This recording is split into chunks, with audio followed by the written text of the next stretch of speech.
Well, good morning. I'm out and about doing some chores today, so I thought I'd get you some footage of our beautiful little towns and villages en route. And this one is Somerleyton, but stay tuned for Southwold and Saxmundham.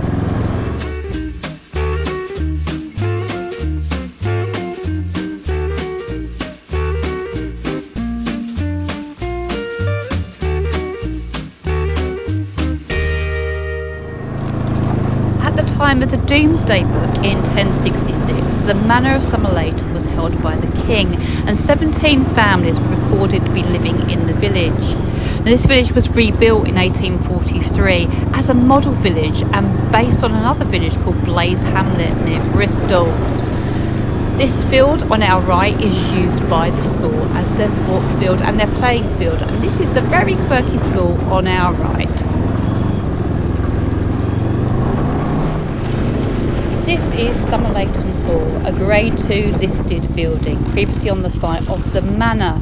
This building was built in 1843, and I had hoped to go down there for a picture, but obviously, as you can see, it's a little bit congested. But if you click on the link in the description, you can see far more about this place. Anyway, this hall has changed hands several times, and it was frequently occupied by the parliamentarians during the Civil War. It's currently owned by the Crosley family, and they also own the pub and the country park. I've come in here today just to get some brunch from the Greenhouse Cafe. It's vegan, and I love it.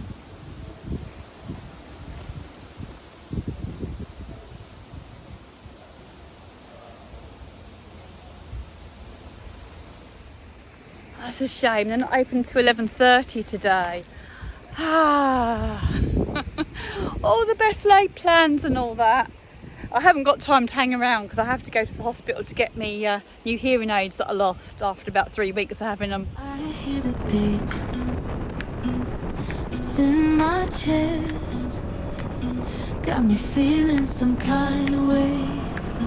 I confess the rhythm takes over, no room to rest. My heart's dancing. I've just been into Louise Hamilton to have me lunch. Thinking of having my head shaved off on Andy's 60th birthday in December to support them in Ward 17 here at the James Paget. I've just been to get another new pair of hearing aids. The monkey stole my first lot in Bali. I had another lot a couple of months ago. Within 2 weeks of going to Scotland, I've lost them. So I have got to pay for them. £140. Cheaper than private. Thank goodness for our NHS. Hopefully, I can stop shouting now. We're just coming into Southwold, which today is a huge tourist attraction. It's a seaside town with a pier, museum, it's seafront, Adams Brewery, lighthouse, and lots of places to eat and shop. But in the Doomsday book, this was a fishing port, and it received its town charter from Henry VII in 1489. A fire in 1659 devastated the town, creating space that was never built on again, and it's now the village greens. The Battle of Solway was also fought here in 1672 between the English and French on one side, yes, you heard me correctly, on the same side, and the Dutch on the other. The battle was bloody but indecisive, with many bodies washed up ashore. You can see and learn much more about this at the town's museum. The battle didn't end there. On the 15th of May 1943, German bombers attacked the town, killing 11 people, including cricketer George Katanakis.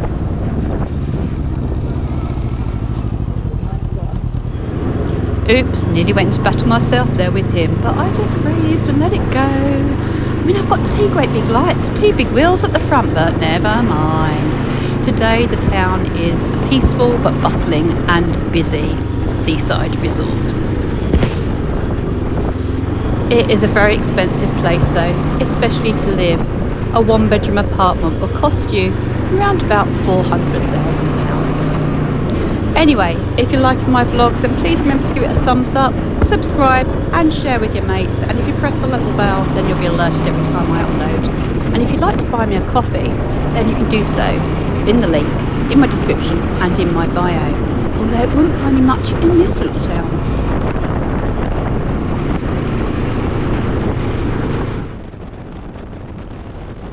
I hear the beat, it's in my chest, got me feeling some kind of way. I confess the rhythm takes over, no room to rest. My heart's dancing, it's a love conquest. Oh, the melody, it's smooth and sweet, like honey dripping from a golden bee. It's the soundtrack to my soul's heat, making me move from my head to my feet. My heartbeat, yeah, it's pumping so loud. It's the rhythm. Saxmundham is the birthplace of many well-known people, including Army officer John Shipp, whose military memoirs were widely read in the 19th century, painter Henry Bright and sculptor Thomas Thurlow, and county cricketer Bernard Collins, who also wrote a book on life and death called Death Is Not the End. But this is the end of this vlog, so all that's left for me to say is ta-ta for now.